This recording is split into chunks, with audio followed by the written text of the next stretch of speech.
Bonjour à tous et à toutes. Aujourd'hui, j'aimerais vous parler d'un sujet fascinant qui s'appelle la véracité de Dieu. Est-ce que Dieu existe? Alors ça, c'est une grande question et je ne prétends pas donner des preuves implacables. C'est pour ça que je vous invite à pouvoir poster des commentaires et à exprimer vos avis, surtout ceux qui sont athées et qui sont sceptiques, ou adeptes de Freud. J'aimerais bien discuter avec eux. Alors je me présente, je suis un collégien, je ne vais pas dire mon nom et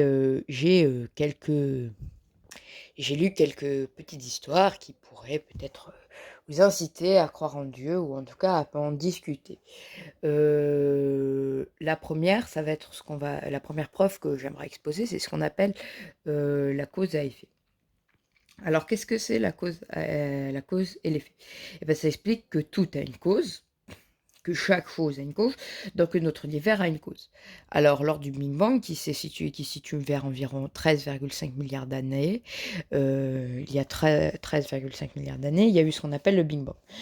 Ce qui nous explique, c'est qu'il y a eu une singularité. Alors, les athées nous expliquent qu'il y a une singularité. Alors, il faut faire une différence entre ce que certains youtubeurs vous disent ou personnes. Une singularité, ce n'est pas à partir de rien, il y a eu quelque chose, non. C'est à partir d'une petite partie très dense.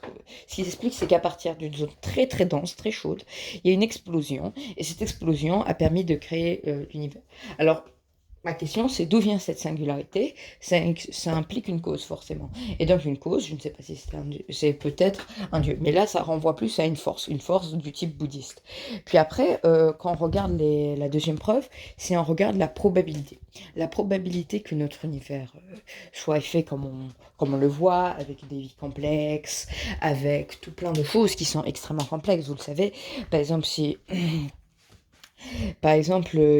l'univers aurait pu s'effondrer sur lui-même lors du Big Bang s'il n'aurait pas été correctement formé et la puissance. Parce que vous savez, une hypergéante, par exemple, une étoile, quand avant qu'elle devienne, on va prendre une géante, une supergéante par exemple, avant que, quand- pour qu'elle ne meure pas, en fait, elle a une force qui pousse vers l'extérieur, une autre force qui force vers l'intérieur. Cette force qui pousse vers l'extérieur, c'est une force qui est due au noyau d'hydrogène qui s'y trouve ainsi de fer. Il le puise. Une fois qu'il est fini, eh ben, il va se refermer sur lui-même. Et une fois qu'il va se refermer sur lui-même, ça va créer une zone très dense, c'est ce qu'on va appeler un trou noir. Voilà. Et bah là, c'est ce qui aurait dû se passer avec le Big Bang. Mais ça ne se sait pas, mais ça n'est pas passé puisqu'on est là, justement. Et normalement, ça aurait dû se passer comme ça. Et la probabilité que ça se passe comme chez nous, c'est quasiment impossible. Voilà, d'un point de vue mathématique, c'est impossible. Voilà. Puis après, donc là, ça nous renvoie à ce que cet être ait donc une logique. Donc là, on a vu que c'est avec la première preuve, la cause et l'effet. On a vu avec la loi de cause à effet que il y avait une force forcément qui nous a créé. Et après cette force, on vient de voir qu'elle est consciente. Donc là, ça nous renvoie au dieu de Voltaire, l'horloger comme il le disait. Maintenant, on va rajouter quelque chose. Bon, là, c'est de la philosophie. Et cette philosophie que j'aimerais exprimer, c'est que c'est que l'homme a besoin d'un but dans sa vie. Son but, on est démoralisé. Surtout, il y a des études récentes qui prouvent que notre corps et que d'une partie de notre cerveau est fait pour qu'on croie en Dieu. Donc, est-ce que cela ne serait pas une preuve qu'on a été créé pour croire? Et donc, cela nous renvoie, à partir de ces trois effets, de ces trois preuves compilées, qui est un Dieu du livre. Parce que il y a une force, on l'a vu, la cause et l'effet, qui a créé ce monde. On a vu maintenant qu'elle est consciente. Parce que ça aurait pas été possible sinon, avec le niveau de probabilité que notre univers serait passé. Il y a un scientifique qui disait, si l'univers se serait fait de manière...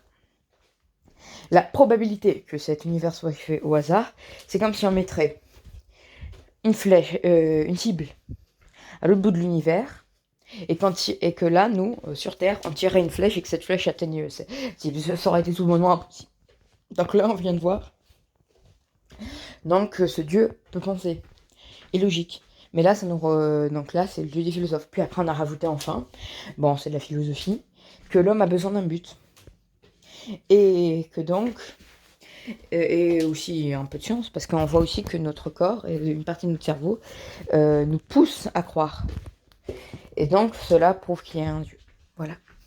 Donc, j'espère que cela vous a été instructif et intéressant à regarder. Je serais ravie de parler, de voir des commentaires de sceptiques, c'est-à-dire du scepticisme, pour voir leurs pensées, parce que pour s'enrichir soi-même, il faut connaître les deux côtés d'une pièce.